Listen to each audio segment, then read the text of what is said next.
আল্লাহর হাবিব সাল্লাল্লাহু আলাইহি ওয়াসাল্লাম বলেন, কোন ব্যক্তি এমন পাবে তোমরা যে মানুষের দৃষ্টিতে বাহ্যিকভাবে লোকটি জান্নাতি আমল করে বেড়াচ্ছে, অথচ শেষ পরিণাম হলো ওয়াহুয়া মিন আহলিন নার, সারা জীবন জান্নাতি আমল করেও সে জাহান্নামী। ওয়া ইন্নার রাজুল লা ইয়ামালু আমালা আহলিন নারি ওয়া হুয়া মিন আহলিল জান্নাহ।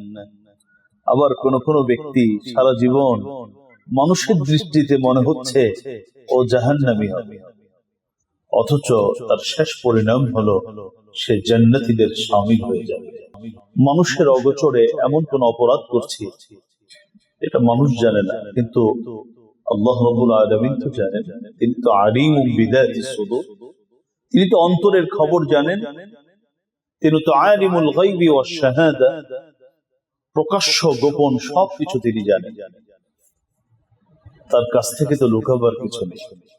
যখন তারা নির্জনে চলে যায়, গোপনে যায়, তখন আল্লাহর নিষিদ্ধ কাজগুলো তারা করে বসে, করছে তো করছে, করছে তো করছে, কোনদিন নিজের মধ্যে অনুশোচনাও যাচ্ছে না, চোখের পানি ফেলে আল্লাহর কাছে কাঁদছেও না। একদিকে তার বিভিন্ন নেক আমল, পাহাড় সম নেক আমল, আরেকদিকে সে গোপন গুনাহে লিপ্ত। নবীজি বলেন, পাহাড় সম এই নেক আমল নিয়ে কিয়ামতের মাঠে উঠলেও তার এই নেক আমল বিক্ষিপ্ত ধূলিকণার মতো মূল্যহীন হয়ে আল্লাহর আদালতে উপস্থিত হবে। যদি কোনো ব্যক্তি গোপন গুনাহ অথবা প্রকাশ্য গুনাহের মধ্যে ডুবে থাকে, তওবা না করে, তাহলে তার সবথেকে বড় শাস্তি হলো আল্লাহ রাব্বুল আলামিন তাকে তার মৃত্যুটা সুখকর করবেন না, তার মৃত্যুটা অসুন্দর করে দিবেন, ভয়ঙ্কর মৃত্যুর দিকে তাকে ঠেলে দিবেন, যে মৃত্যু পরকালীন নাজাতের কারণ হবে না। প্রতিটি মানুষের পুনরুত্থান ঘটাবেন, কিয়ামত দিবসে প্রত্যেক মানুষকে উপস্থিত করবেন যে অবস্থায় সে মৃত্যুবরণ করবে। নাফরমানিতে যদি মৃত্যু বরণ করে থাকে, তাহলে ওই লোকটাকে নাফরমান করেই আল্লাহ রাব্বুল আলামিন কি করবেন? হাসরের মাঠে উঠাবেন। আর যদি নেক আমলের উপর কোন ব্যক্তি মৃত্যুবরণ করে, তাহলে আল্লাহ রাব্বুল আলামিন নেককার করে তাকে।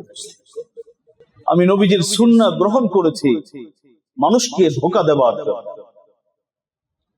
আমি হিজাব গ্রহণ করেছি মানুষকে ধোঁকা দেওয়ার জন্য, আমি সাদাকা খায়রাত করছি আমার সম্পর্কে যেন সমাজের মানুষ ভালো জানে, আমি মসজিদের খেদমত করছি আমাকে যেন, বা মাদ্রাসার খেদমত করছি, বড় আলেম, বড় মুফতি, বড় মুফাসসির, বড় খতিব, অথবা মসজিদের সভাপতি, মসজিদের খাদেম, মাদ্রাসার সেক্রেটারি, এই হিসাবে যেন মানুষ জানে।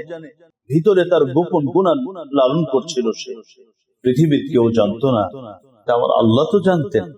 আমার আল্লাহ নবীকে জানিয়ে দিয়ে কিয়ামত পর্যন্ত আগমনকারী সকল মুমিন নর নারীকে সতর্ক করে দিলেন, খবরদার, বাহ্যিক গুনাহ হলে তওবা তো দ্রুত নসিব হতে পারে, গোপন গুনাহ যদি থাকে তাহলে কিন্তু তওবা নসিব হওয়ার সুযোগ হবে না, তুমি ঈমানি মৃত্যু থেকে মাহরুম হয়ে যাবে।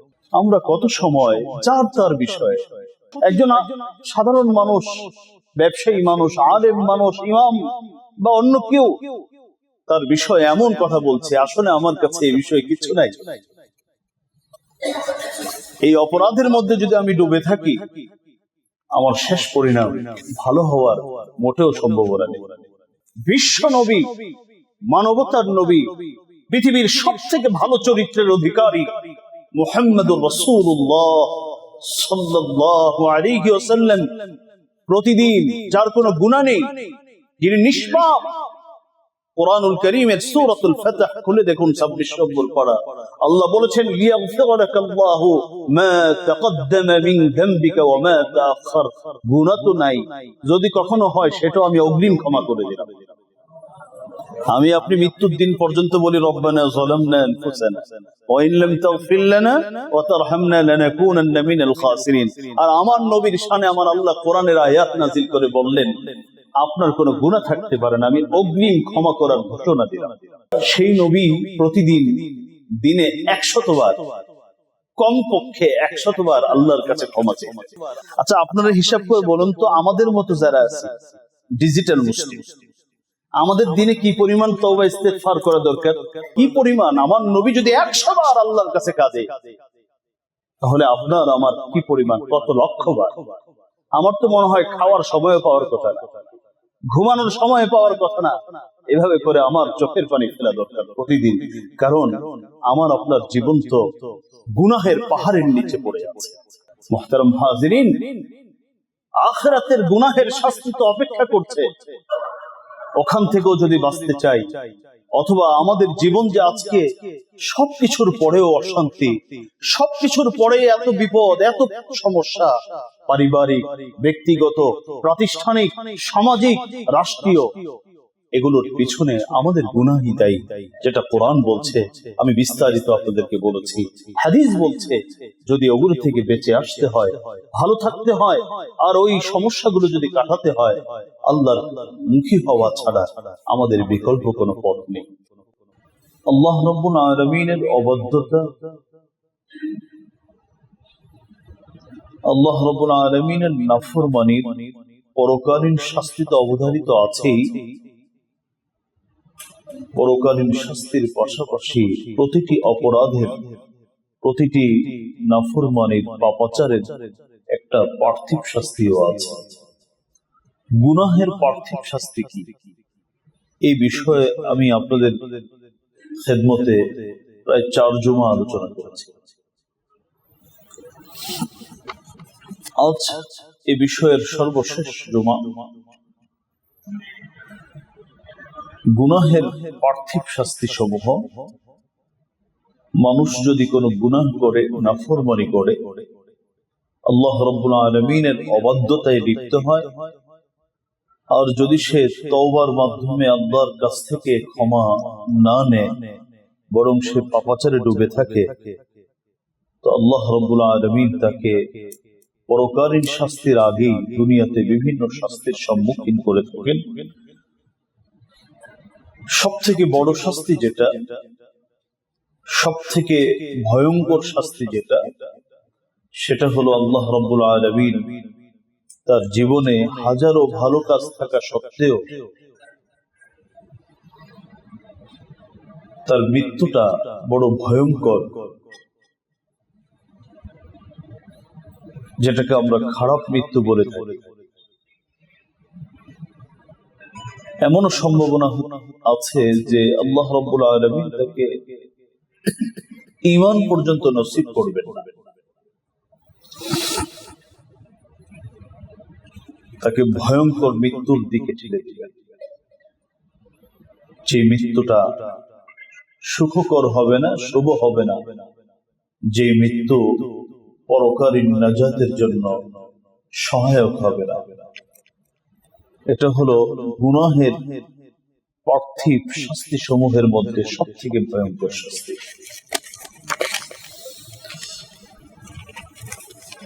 কুরআনুল কারীম 21 নম্বর পারার সূরাতুর রূমের 10ম আয়াতে আল্লাহ রাব্বুল আলামিন বলেন, সুম্মা কানা عاقبة الذين أساءوا السوء أن كذبوا بآيات الله وكانوا بها يستهزئون। الله বলেন, ثم كان عاقبة الذين أساءوا السوء, অতঃপর যে সকল মানুষ মন্দ কাজে লিপ্ত ছিল, যারা অপরাধ করেছে, তাদের পরিণাম কতটা ভয়ঙ্কর হয়েছে, কতটা খারাপ হয়েছে। কি অপরাধ তাদের ছিল? আন কাযযাবু বিআয়াতিল্লাহ ওয়া কানু বিহা ইস্তাহজিউন, তারা আল্লাহর আয়াতকে অস্বীকার করত এবং আল্লাহ পাক রব্বুল আলামিনের আসমানি কিতাবের বিভিন্ন আদেশ নিষেধ, নবীর বিভিন্ন কথাকে তারা উপহাসের সাথে গ্রহণ করত। আল্লাহ রাব্বুল আলামিন সূরাতুর রুমের এই 10ম আয়াতের আগে অনেকগুলো সম্প্রদায়ের কথা আলোচনা করেছে, তাদের অপরাধের কথা আলোচনা করে এরপরে বললেন যে এই অপরাধীদের শেষ পরিণামটা কতটা মন্দ ছিল তোমরা লক্ষ্য করে দেখো। তাদের মৃত্যুটা সুন্দর হয়নি, তাদের মৃত্যুটা প্রকৃত মুমিনের মৃত্যু হয়, তাদের মৃত্যুটা হয়েছিল আল্লাহ রাব্বুল আলামিনের নাফরমানদের মধ্যে।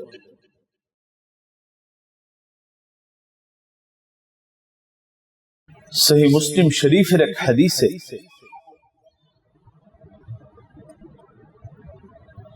হযরত সাহল ইবনে সাআদ আস-সাঈদী রাদিয়াল্লাহু তাআলা আনহু থেকে বর্ণিত, রাসূল করিম সাল্লাল্লাহু আলাইহি ওয়াসাল্লাম ইরশাদ করেন,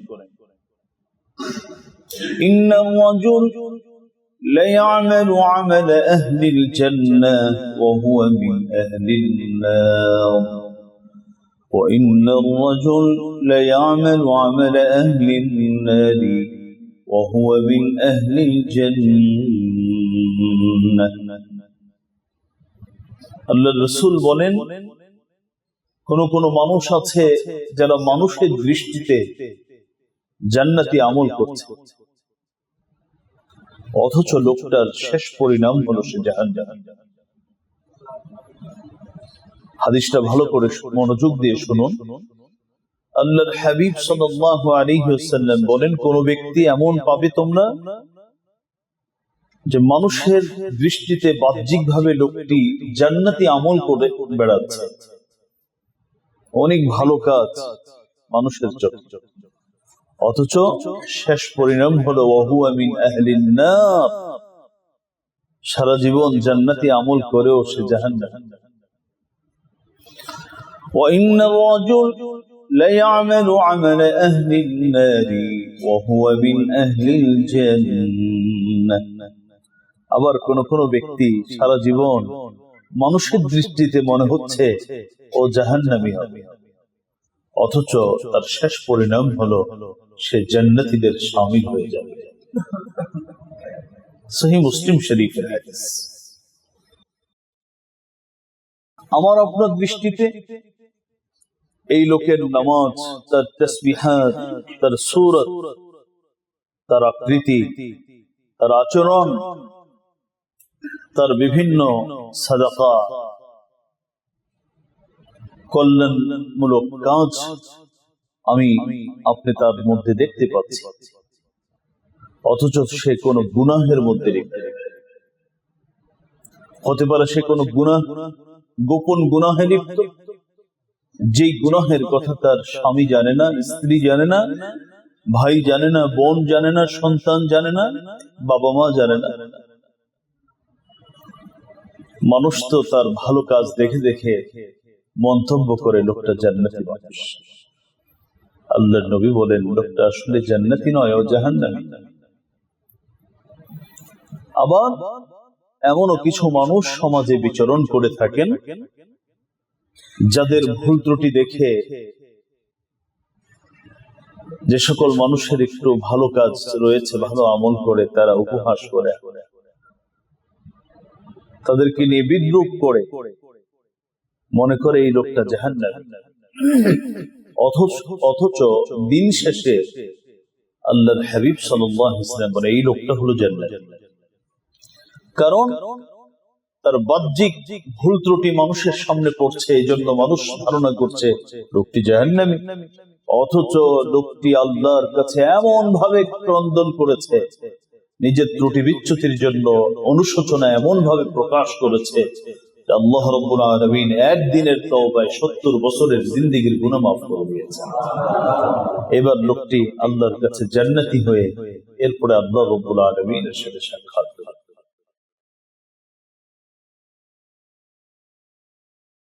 সহিহ মুসলিম শরীফের হাদিস। গোপন গুনাহ এটা বড় সাংঘাতিক। আমরা অনেক সময় বিভিন্ন গোপন গুনাহের মধ্যে নিজেদেরকে জড়াই ফেলি। আমার বাহ্যিকতা মানুষ দেখছে আমি ভালো, অথচ হয়তো আমার অন্তরের ভিতরে এমন গুনাহ লালন করি, সারাদিন হিংসা লালন করছি, বিদ্বেষ লালন করছি। আমি ভালো ভালো কাজ করছি কিন্তু এর উদ্দেশ্য ভালো নয়, উদ্দেশ্য ভিন্ন। অথবা রাতের আধারে মানুষের অগোচরে এমন কোন অপরাধ করছি, এটা মানুষ জানে না, কিন্তু আল্লাহ রাব্বুল আলামিন তো জানেন। তিনি তো আলিমুম বিযাতিস সুদূর, তিনি তো অন্তরের খবর জানেন। তিনি তো আলিমুল গায়বি ওয়াশ শাহাদা, প্রকাশ্য গোপন সবকিছু তিনি জানেন। তার কাছ থেকে তো লুকাবার কিছু নেই। ইবনে মাজার হাদিস, হাদিসের বর্ণনাকারী হযরত সাওবান রাদিয়াল্লাহু তাআলা তিনি বলেন, রাসূল করিম সাল্লাল্লাহু আলাইহি ওয়াসাল্লাম ইরশাদ করেছেন, আল্লাহর রাসূল বলেন, লা আ'লামান্না আকওয়ামান মিন উম্মতি ইয়াতুনা ইয়াওমাল কিয়ামাহ বিহাসানাতিন আমসালি জিবালি তিহামা বিদা। নবীজি বলেন, আমি আমার উম্মতের এমন কিছু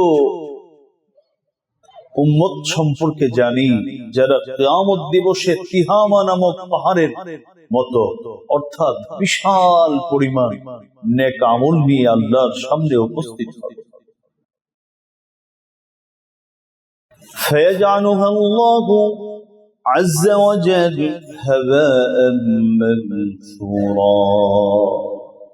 তবে আল্লাহ রাব্বুল আলামিন তার এই পাহাড় সম নেক আমলকে ধূলিকণার মতো, বিক্ষিপ্ত ধূলিকণার মতো করে দিবেন। অর্থাৎ বিক্ষিপ্ত ধূলিকণার যেমন কোনো মূল্য নেই, ঠিক তদ্রূপ ভাবে সেই পাহাড় সম নেক আমল নিয়েও আল্লাহর সামনে তার কোনো প্রতিদান সে পাবে না। আল্লাহর রাসূল বলেন, আমা ইন্নাহুম ইখওয়ানুকুম ওয়া মিন জিলদাতিকুম। ও আমার সাহাবীরা, তারা কিন্তু তোমাদের ভাই, তোমাদের মতই রক্তে মাংসে মানুষ। ইয়াখুদুনা মিনাল লাইল কামা তাখুদুন, রাতের বেলা যেভাবে তোমরা নামাজ পড়ো, তাহাজ্জুদ পড়ো, বিভিন্ন ইবাদত করো, তারাও কিন্তু তোমাদের মতো রাতের বেলা জাগরণ করে করে ইবাদত করে। ولكنهم أقوام إذا خلوا بمحارم الله انتهكوا। তবে যখন তারা নির্জনে চলে যায়, গোপনে যায়, তখন আল্লাহর নিষিদ্ধ কাজগুলো তারা করে বসে, করছে তো করছে, করছে তো করছে, কোনদিন নিজের মধ্যে অনুশোচনাও যাচ্ছে না, চোখের পানি ফেলে আল্লাহর কাছে কাঁদছেও না। একদিকে তার বিভিন্ন নেক আমল, পাহাড় সম নেক আমল, আরেকদিকে সে গোপন গুনাহে লিপ্ত। নবীজি বলেন, পাহাড় সম এই নেক আমল নিয়ে কিয়ামতের মাঠে উঠলেও তার এই নেক আমল বিক্ষিপ্ত ধূলিকণার মতো মূল্যহীন হয়ে আল্লাহর আদালতে উপস্থিত হবে। ইবনে মাজার হাদিস। এই জন্য নেক আমলের গুরুত্ব আমার আপনার কাছে যতটা হওয়া দরকার, ঠিক ততটা বা এর থেকে বেশি গুরুত্ব হওয়া দরকার গুনাহ থেকে বিরত থাকা। বিশেষ করে গোপন গুনাহ। প্রকাশ্য গুনাহে কেউ লিপ্ত হলে তার তওবা সহজ, তওবা নসিব হয়, কিন্তু গোপন গুনাহে যদি কেউ লিপ্ত থাকে তাহলে তার তওবা নসিব কম হয়ে থাকে।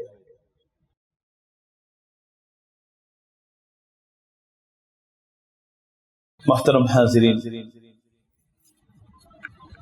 আমরা যে আলোচনা করছিলাম, যদি কোনো ব্যক্তি গোপন গুনাহ অথবা প্রকাশ্য গুনাহের মধ্যে ডুবে থাকে, তওবা না করে, তাহলে তার সবথেকে বড় শাস্তি হলো আল্লাহ রাব্বুল রব্বুল জলিল, আল্লাহ রাব্বুল আলামিন তাকে তার মৃত্যুটা সুখকর করবেন না, তার মৃত্যুটা অসুন্দর করে দিবেন, ভয়ঙ্কর মৃত্যুর দিকে তাকে ঠেলে দিবেন। যে মৃত্যু পরকালীন নাজাতের কারণ হবে না।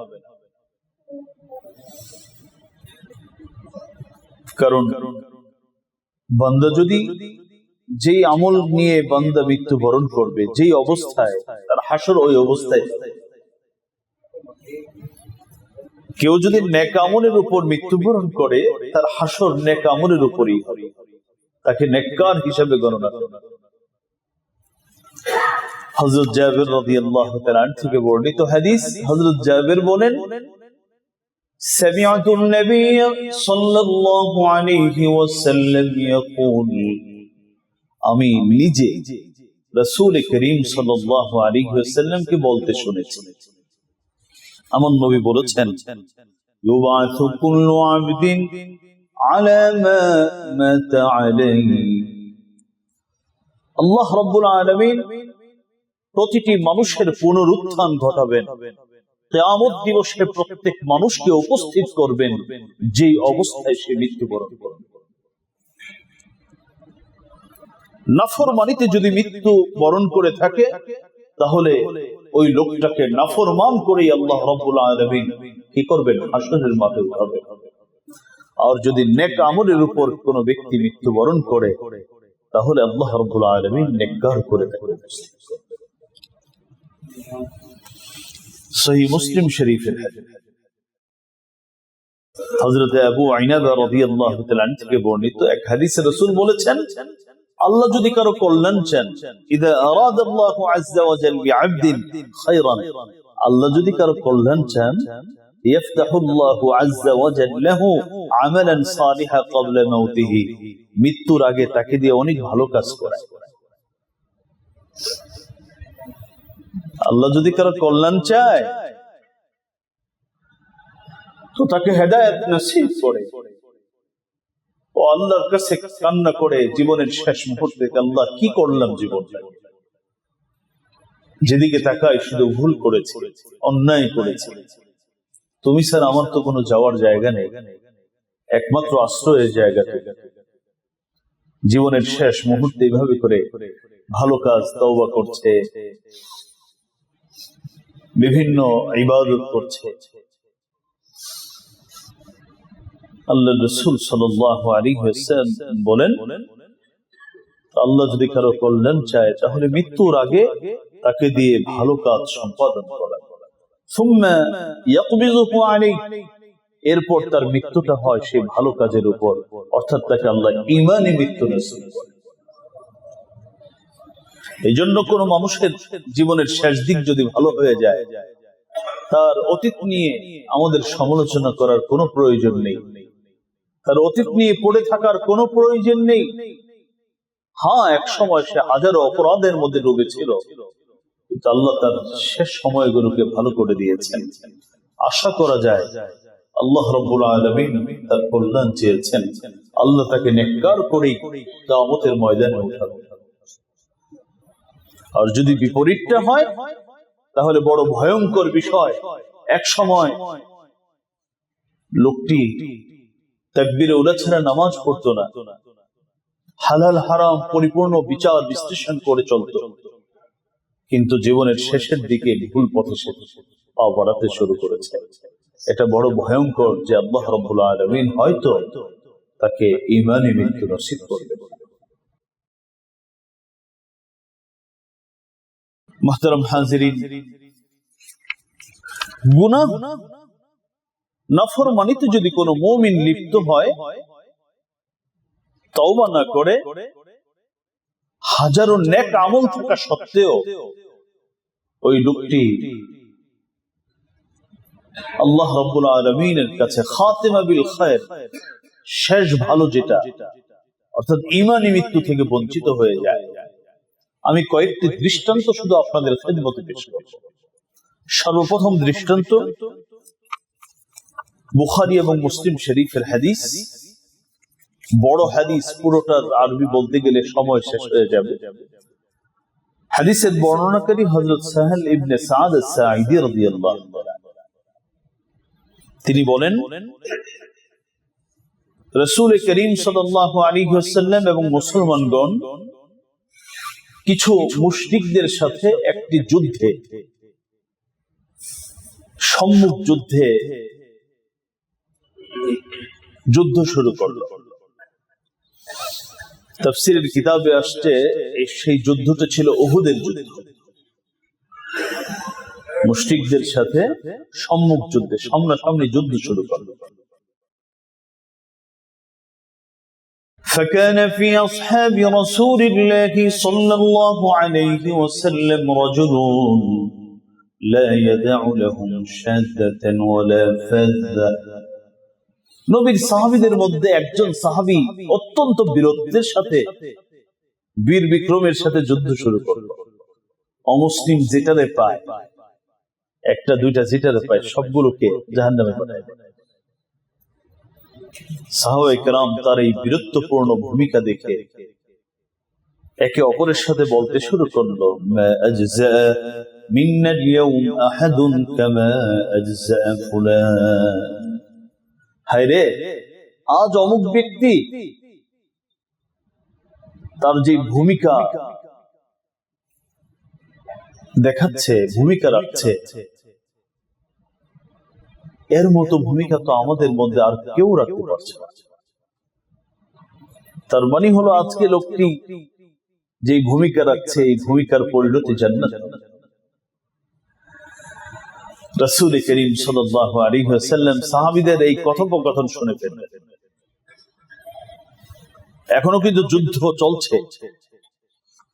রাসূল করিম সাল্লাল্লাহু আলাইহি ওয়াসাল্লাম শুধু এতটুকু বললেন, ফাকালা রাসূলুল্লাহ সাল্লাল্লাহু আলাইহি ওয়াসাল্লাম আমা ইন্নাহু মিন আহলিন নার।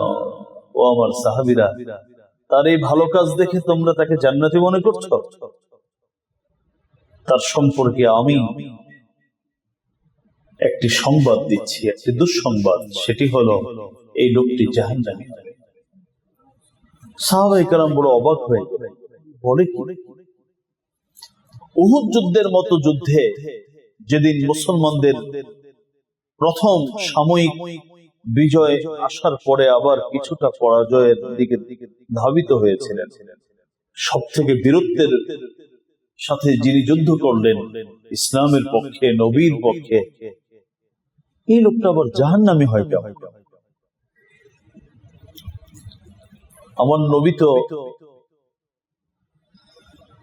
অতটুকু কথাই বলতে পারেন যতটুকু আমার আল্লাহ তাকে জানেন।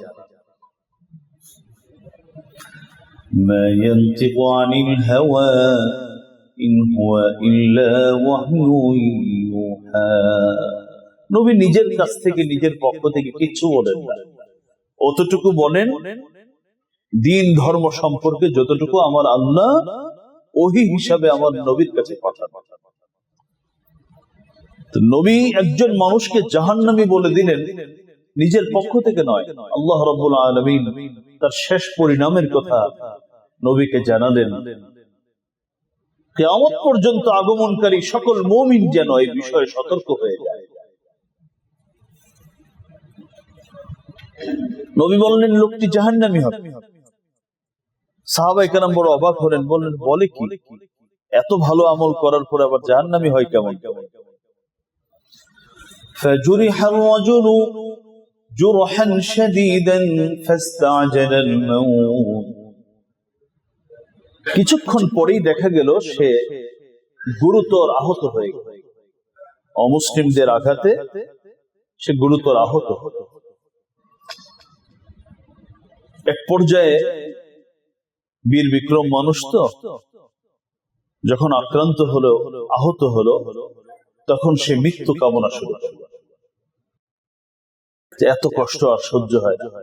আমাদের সমাজে আছে না, পারিবারিক একটু কষ্ট, এরা কষ্ট সহ্য হয় না। ব্যবসা একটু খারাপ, এরা সহ্য হয় না। নিজের একটা চাওয়া ছিল, সেটা পূরণ হয় না, এখন আর সহ্য হয় না। সে কি করে? পৃথিবীর সবচেয়ে নিকৃষ্ট মৃত্যুর পথ বেছে নেয়। সেটা কি? আত্মহত্যা। একজন মানুষের কষ্ট তার সহ্য হয় না, এবার তাকে জাহান্নামের ভয়ঙ্কর অগ্নির মধ্যে নিক্ষেপ করা হবে, জাহান্নামের শাস্তি তার সহ্য হবে। আল্লাহ আমাদেরকে বোঝার তৌফিক দান করেন। লোকটি এবার মৃত্যুর জন্য বেচাইন হয়ে পড়ল, অস্থির হয়ে পড়ল। এক পর্যায়ে নিজেই এতক্ষণ যাবৎ যে তরবারি দিয়ে যুদ্ধ করছিল সেই তরবারির হাতলটাকে মাটির মধ্যে গেড়ে আর তরবারির সামনের অংশটাকে উপর দিকে রাখে। ثم تحامل على سيفه فقتل نفسه সেই জখম, যে জখমে সে আক্রান্ত হয়েছিল সেই কষ্ট সহ্য করতে না পেরে নিজের তরবারির উপর নিজেকে ফেলে দিয়ে আত্মহত্যা করে। কোথায়? সেই মদিনাতুল মুনাওয়ারার উহুদ প্রান্ত। অথচ এই লোকটির বিষয় আমার নবী কিছুক্ষণ আগে বলেছিলেন যে লোকটি, তোমরা মনে করছো আজকে সব সওয়াব সব পুরস্কার সে নিয়ে যাচ্ছে, না, তোমরা তোমাদের চোখে মনে হচ্ছে লোকটা জান্নাতে, আসলে জাহান্নামী। আর আল্লাহ আমাকে তার শেষ পরিণামের কথা বলেছেন। বুখারী মুসলিম শরীফের হাদিস। মুহাদ্দিসিনে কেরাম বলেন এই লোকটার কি অপরাধ ছিল? এই অপরাধ ছিল তার ভিতরে ছিল মুনাফিক, নাম ছিল তার কুজমান।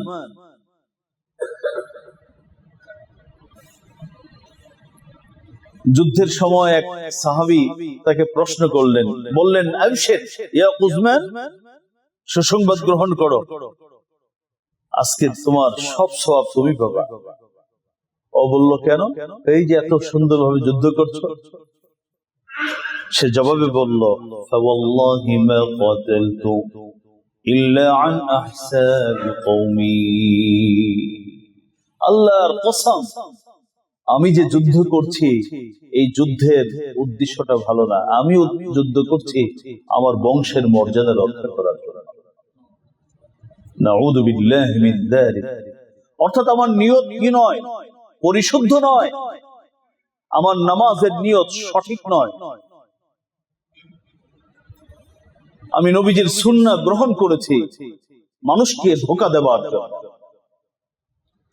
আমি হিজাব গ্রহণ করেছি মানুষকে ধোঁকা দেওয়ার জন্য, আমি সাদাকা খায়রাত করছি আমার সম্পর্কে যেন সমাজের মানুষ ভালো জানে, আমি মসজিদের খেদমত করছি আমাকে যেন, বা মাদ্রাসার খেদমত করছি, বড় আলেম, বড় মুফতি, বড় মুফাসসির, বড় খতিব, অথবা মসজিদের সভাপতি, মসজিদের খাদেম, মাদ্রাসার সেক্রেটারি, এই হিসাবে যেন মানুষ জানে।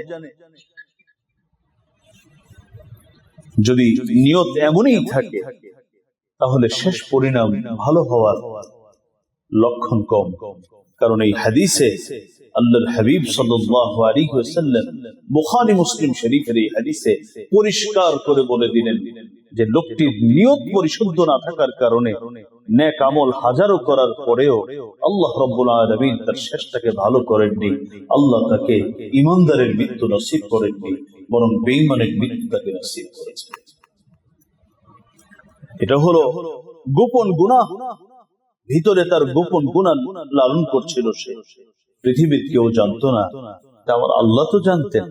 আমার আল্লাহ নবীকে জানিয়ে দিয়ে কিয়ামত পর্যন্ত আগমনকারী সকল মুমিন নর নারীকে সতর্ক করে দিলেন, খবরদার, বাহ্যিক গুনাহ হলে তওবা তো দ্রুত নসিব হতে পারে, গোপন গুনাহ যদি থাকে তাহলে কিন্তু তওবা নসিব হওয়ার সুযোগ হবে না, তুমি ঈমানি মৃত্যু থেকে মাহরুম হয়ে যাবে। মুহতারাম হাজিরিন,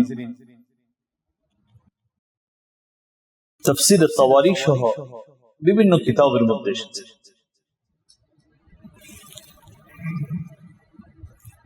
কুরআনুল কারীম সূরাতুল আ'রাফ 175 এবং 76 নং আয়াতের শানে নজুল। হযরত মূসা আলাইহিস সালাতু ওয়াস সালাম তার যুগের কথা বলছি, একজন বড় আলেম, আসমানি কিতাবের একজন বড় আলেম ছিল, যার নাম হলো বালআম ইবনে বাউরা। নাম হচ্ছে বালআম ইবনে বাউরা। বালআম যার দুটো বিশেষ গুণ ছিল। এক নম্বর গুণ ছিল সে আসমানি কিতাব সম্পর্কে খুব ভালো জানত, মোটামুটি বলতে গেলে ধরেন আলেম, বর্তমান সময়ের আলেম। দুই নম্বর তার গুণ ছিল মুস্তাজাবুদ দাওয়া। মুস্তাজাবুদ দাওয়া বলা হয় এমন ব্যক্তিকে যে ব্যক্তি আল্লাহর কাছে কিছু চাইলে আল্লাহ তাকে খালি হাতে ফিরান না। বায়না ধরে, আমাদের পরিবারের মধ্যে ছোট বাচ্চা থাকে যাকে বেশি আদর করে বাবা মা, ও মাঝে মধ্যে বায়না ধরে দিতেই হবে, আর জানে যে ও যদি কোনো বায়না ধরে বাবা মা তা পূরণ করবেনই। এমন আল্লাহর কিছু প্রিয় মানুষ পৃথিবীতে থাকেন যারা আল্লাহর কাছে কিছু চাইয়া বসলে আল্লাহ তাকে খালি হাতে ফিরান না।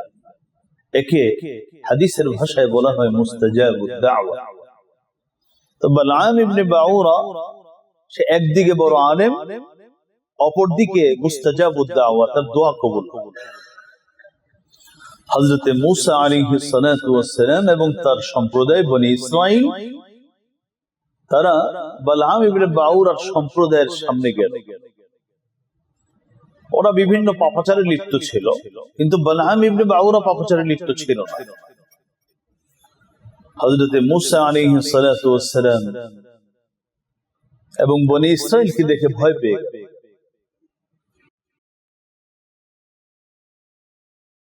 তারা করলো কি, একত্রিত হয়ে বালআম ইবনে বাউরার কাছে গিয়ে বলল, বালআম, মূসা এবং তার অনুসারীরা আমাদের কাছে আসছে, মনে হয় আমাদের উপর আক্রমণ করে কিনা। তা আমরা মূসা পয়গম্বরের বিরুদ্ধাচরণ করতে পারবো না, মোকাবেলা করতে পারবো না, আমরা সক্ষম নই। তোমার কাছে এসেছে, তুমি একটু আজকে আমাদের পক্ষ নিয়ে আল্লাহর কাছে একটু দোয়া করো, নবী মূসার বিরুদ্ধে আমাদের পক্ষে একটু দোয়া করো। বালআম ইবনে বাউরা বললেন, অসম্ভব, সব জায়গায় পাওয়ার অ্যাপ্লাই করা ঠিক নয়, এই জায়গায় যদি পাওয়ার খাটাই আমার পাওয়ার চলে যাবে। সব জায়গায় ক্ষমতা খাটানো কিনা ঠিক না, এই কথাটা আমাদের সবার ভিতরে থাকা দরকার। বালআম ইবনে বাউরা বললেন, না, আমি এই কাজ করতে পারবো। সম্প্রদায়ের লোকজন, আত্মীয় স্বজন সবাই মিলে ভালো করে ধরবে, না আমি এটা করবো। এক পর্যায়ে বেশ কিছু হাদিয়া তোফা দিল, হাদিয়া তো না, ঘুষ দিল। এরপরে উনি অনুনয় বিনয় করে বলল, দেখো তোমারই তো আত্মীয় স্বজন, সব শেষ হয়ে যাবে, তুমি একটু আল্লাহর কাছে কি করো, ওদের বিরুদ্ধে বদদোয়া। বালআম ইবনে বাউরা এবার সম্মত হলো, নবী মূসা এবং তার অনুসারীদের বিরুদ্ধে বদদোয়া শুরু হলো। যেটাই বলতে যায় আল্লাহ নবী মূসাকে ধ্বংস করো, তার মুখ থেকে বের হয় আল্লাহ বালআম বাউরা এবং তার অনুসারী, তার বংশের সবাইকে ধ্বংস করো।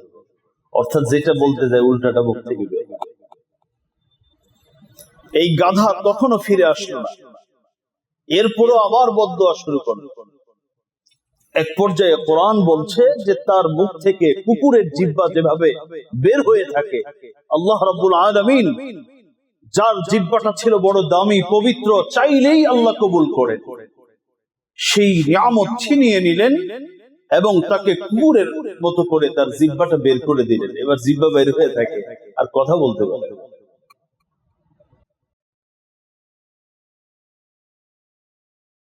সূরাত আল-আ'রাফ 175-76 নং আয়াত।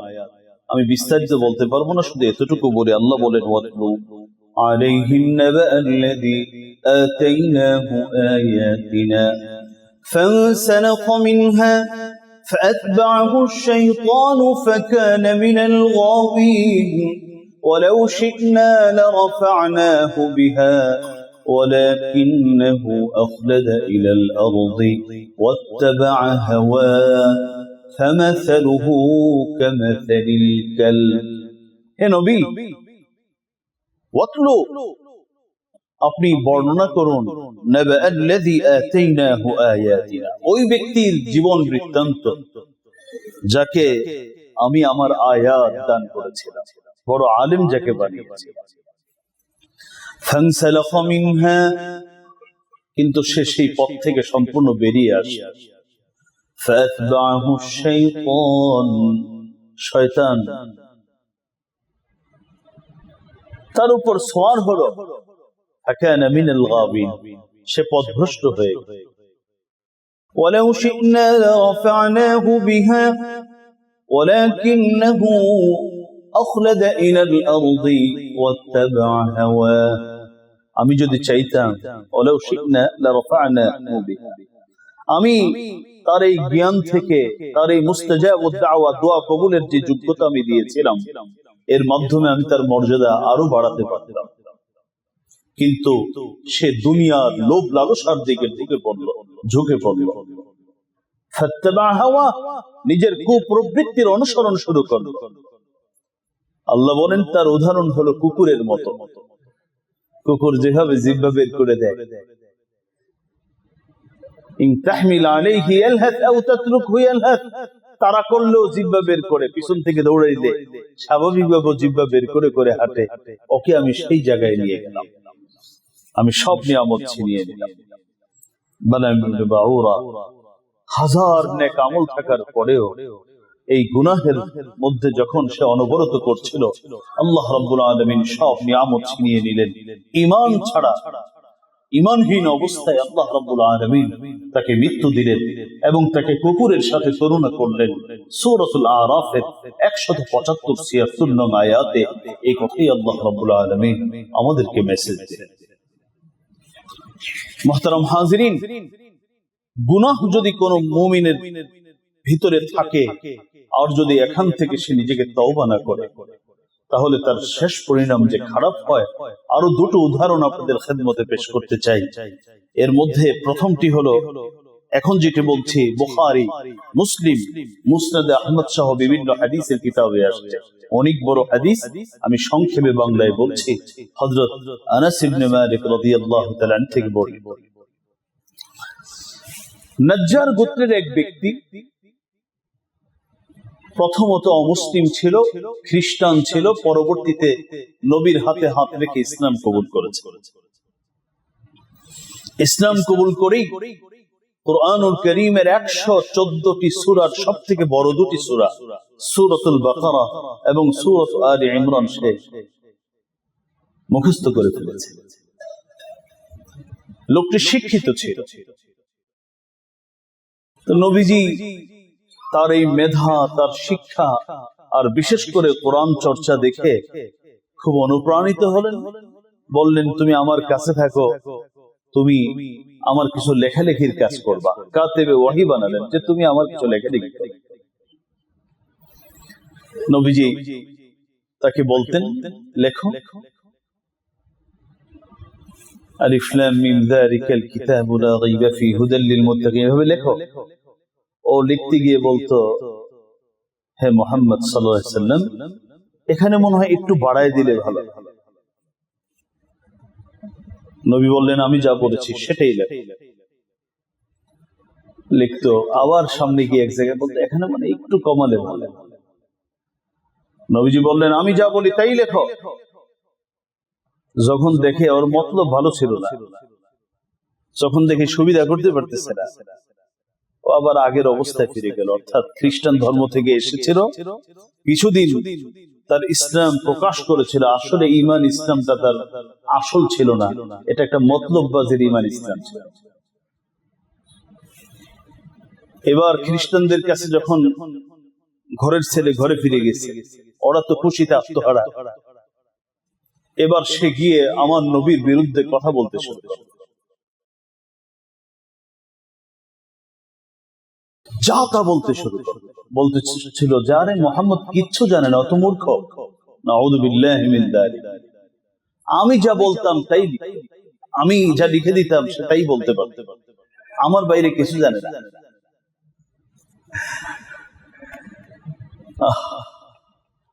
রাসূল আকরাম সাল্লাল্লাহু আলাইহি ওয়াসাল্লাম এগুলো শুনলেন, বরদাস্ত করলেন, কিচ্ছু বললেন না, কোনো জবাব দিচ্ছিলেন।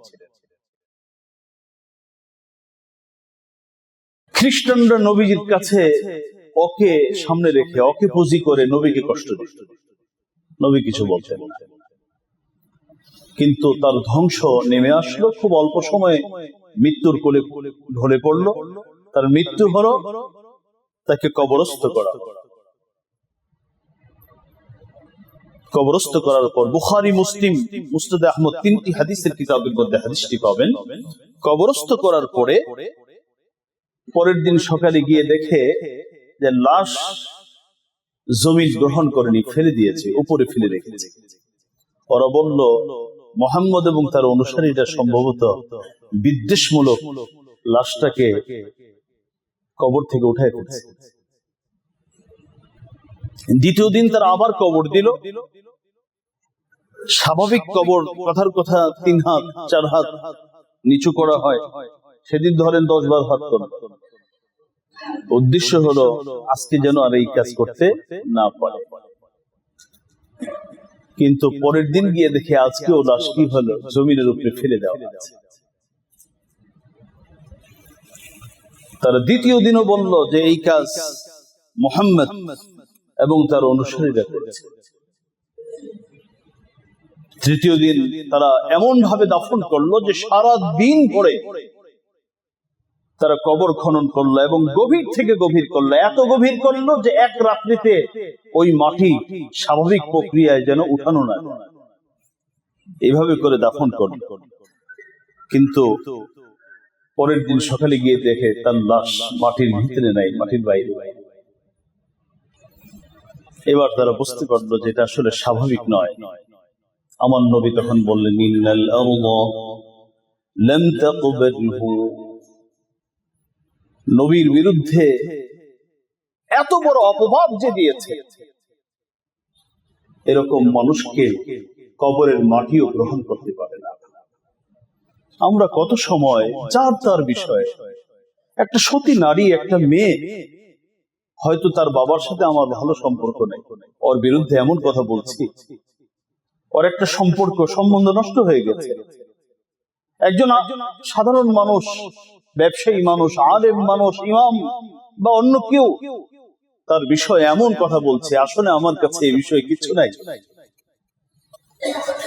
এই অপরাধের মধ্যে যদি আমি ডুবে থাকি, আমার শেষ পরিণাম ভালো হওয়ার মোটেও সম্ভাবনা নেই, যদি তওবা নসিব না। সর্বশেষ ঘটনাটি আপনাদেরকে বলছি। নবীর নাতি, যেহেতু রবিউল আউয়াল মাস চলছে, হযরতে হুসাইন রাদিয়াল্লাহু তাআলা, আব্দুল্লাহ ইবনে জিয়াদ, জিয়াদের ছেলের নাম হলো ওবাইদুল্লাহ, আব্দুল্লাহ নয় ওবাইদুল্লাহ। সেই শত্রু বাহিনীর প্রধানকে নির্দেশ দিয়েছিল যে তুমি নবীর নাতি হুসাইনকে ফুরাত নদী থেকে একটু পানিও পান করতে দিবে না। নাউযুবিল্লাহ, তার গর্দানটাকে শরীর থেকে শিরচ্ছেদ করে তার মাথাটা আমার কাছে নিয়ে আসবা এবং আহলে বাইতের প্রতিটি সদস্যের মাথা কেটে আমার কাছে নিয়ে আসবা। এই ওবাইদুল্লাহ ইবনে জিয়াদ তার কথা মতো যোদ্ধারা তাই করেছিল। ফুরাত নদী থেকে সামান্য একটু পানি পানি করে চিৎকার করেছিলেন হুসাইন রাদিয়াল্লাহু তাআলা। তাকে অতটুকু পানি পান করতে দেয়নি, ছোট বাচ্চাদেরকে পানি পান করতে দেয়নি। ওরা নির্মম ভাবে শহীদ করে দিয়েছিল নবীর কলিজার টুকরা আহলে বাইতের এই অন্যতম সদস্য হযরত হুসাইন রাদিয়াল্লাহু তাআলা এবং অন্যান্য সদস্যদের। এখানেই সীমাবদ্ধ থাকেনি। ওবাইদুল্লাহ ইবনে জিয়াদের কাছে হযরত হুসাইন এবং আহলে বাইতের শিরচ্ছেদ করা শিরগুলো, মাথাগুলোকে তার পায়ের সামনে এনে আনা হলো। হাতের মধ্যে লাঠি ছিল, এই লাঠি দিয়ে চেহারার মধ্যে, নাকের মধ্যে আঘাত করছিল আর হাসতেছিল। নবীর আরেক সাহাবী হযরত আনাস ইবনে মালিক রাদিয়াল্লাহু তাআলা আনহু তখন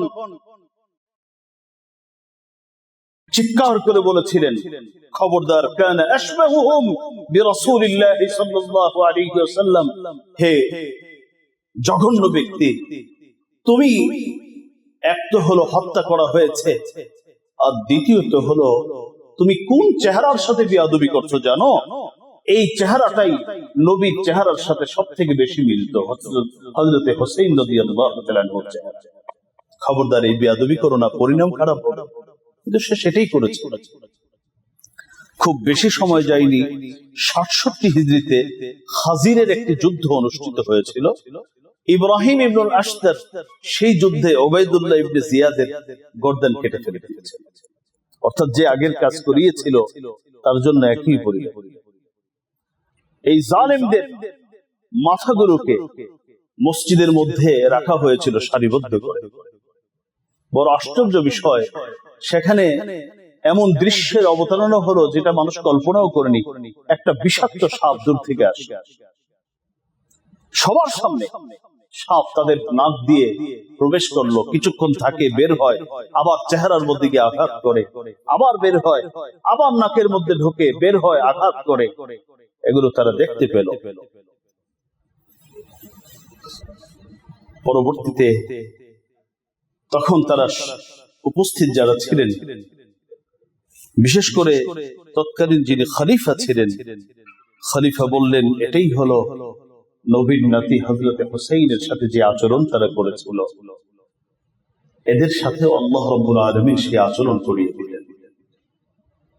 পৃথিবীর প্রতিটা মানুষ যদি কোনো নাফরমানি, কোনো গুনাহে নিজেকে ডুবায় রাখে, তওবা না করে, আল্লাহ রাব্বুল আলামিন তাকে ভালো মৃত্যু দিতে পারেন না, দেন না। এই জন্যই প্যারা নবী, বিশ্ব নবী, মানবতার নবী, পৃথিবীর সবথেকে ভালো চরিত্রের অধিকারী মুহাম্মদুর রাসূলুল্লাহ সাল্লাল্লাহু আলাইহি ওয়াসাল্লাম, প্রতিদিন যার কোনো গুনাহ নেই, যিনি নিষ্পাপ, কুরআনুল কারীমের সূরাতুল ফাতহ খুলে দেখুন 26 নম্বর পারা, আল্লাহ বলেছেন লিয়াগফিরা লাকাল্লাহু মা তাকদ্দামা মিন যামবিকা ওয়া মা তাআখার। গুনাহ তো নাই, যদি কখনো হয় সেটা আমি অগ্রিম ক্ষমা করে দিলাম। আমি আপনি মৃত্যুর দিন পর্যন্ত বলি রব্বানা যালামনা আনফুসানা ওয়া ইন লাম তাগফির লানা ওয়া তারহামনা লানাকুনান্না মিনাল খাসিরিন। আর আমার নবীর শানে আমার আল্লাহ কোরআনের আয়াত নাযিল করে বললেন, আপনার কোনো গুনাহ থাকতে পারে না, আমি অগ্রিম ক্ষমা করার ঘোষণা দিলাম। সেই নবী প্রতিদিন দিনে 100 বার, কমপক্ষে 100 বার আল্লাহর কাছে ক্ষমা চাইতেন। কয়বার? আচ্ছা আপনারা হিসাব করে বলুন তো, আমাদের মতো যারা আছে ডিজিটাল মুসলিম, আমাদের দিনে কি পরিমাণ তওবা ইস্তেগফার করা দরকার? না, আমি নিজে বলতে চাই না, আপনারাই বলেন। আমাদের মতো মুসলিম যারা, আল্লাহর কাছে কি পরিমাণ, আমার নবী যদি 100 বার আল্লাহর কাছে কাঁদে, তাহলে আপনার আমার কি পরিমাণ, কত লক্ষ বার। আমার তো মনে হয় খাওয়ার সময় পাওয়ার কথা না, ঘুমানোর সময় পাওয়ার কথা না, এভাবে করে আমার চোখের পানি ফেলা দরকার প্রতিদিন। কারণ আমার আপনার জীবন তো গুনাহের পাহাড়ের নিচে পড়ে আছে, আমার আপনার জীবন গুনাহের পাহাড়ের মধ্যে পড়ে আছে। আমার নবী যখনই বসতেন কোথাও, তিনি আল্লাহর কাছে ক্ষমা চাইতেন। সাহাবায়ে কেরাম বলেন, নবী যখন বসতেন কথায় কথায় আল্লাহর কাছে ক্ষমা চাইতেন, কথায় কথায় আল্লাহর কাছে ক্ষমা চাইতেন। আর একটা প্রসিদ্ধ দোয়া তিনি বলতেন, রব্বিগফিরলি ওয়া তুব আলাইহি ইন্নাকা আনতাত তাওয়াবুর রাহিম। রব্বিগফিরলি ওয়া তুব আলাইহি ইন্নাকা আনতাত তাওয়াবুর রাহিম। হে আল্লাহ, তুমি আমাকে ক্ষমা করো। ওয়া তুব আলাইহি, আমি যে তওবা করছি আমার তওবাটাকে তুমি কবুল করো। ইন্নাকা আনতাত তাওয়াবুর রাহিম, নিশ্চয়ই তুমি তওবা কবুলকারী, দয়ালু, তুমি আমার প্রতি দয়া করে আমার তওবাটা কবুল করো। মুহতারাম হাজিরিন, আখিরাতের গুনাহের শাস্তি তো অপেক্ষা করছে, ওখান থেকেও যদি বাঁচতে চাই, অথবা আমাদের জীবন যে আজকে সবকিছুর পরেও অশান্তি, সবকিছুর পরে এত বিপদ, এত সমস্যা, পারিবারিক, ব্যক্তিগত, প্রাতিষ্ঠানিক, সামাজিক, রাষ্ট্রীয়, এগুলোর পিছনে আমাদের গুনাহই দায়ী, যেটা কোরআন বলছে। আমি বিস্তারিত আপনাদেরকে বলেছি, হাদিস বলছে যদি ওগুলো থেকে বেঁচে আসতে হয়, ভালো থাকতে হয়, আর ওই সমস্যাগুলো যদি কাটাতে হয়, আল্লাহর মুখী হওয়া ছাড়া আমাদের বিকল্প কোনো পথ নেই। আল্লাহ আমাদেরকে তার মুখী হয়ে বাকি জীবন কাটাবার তৌফিক দান করুন, আমিন। ওয়া আখিরু দাওয়ানা আনিল হামদুলিল্লাহি রাব্বিল আলামিন।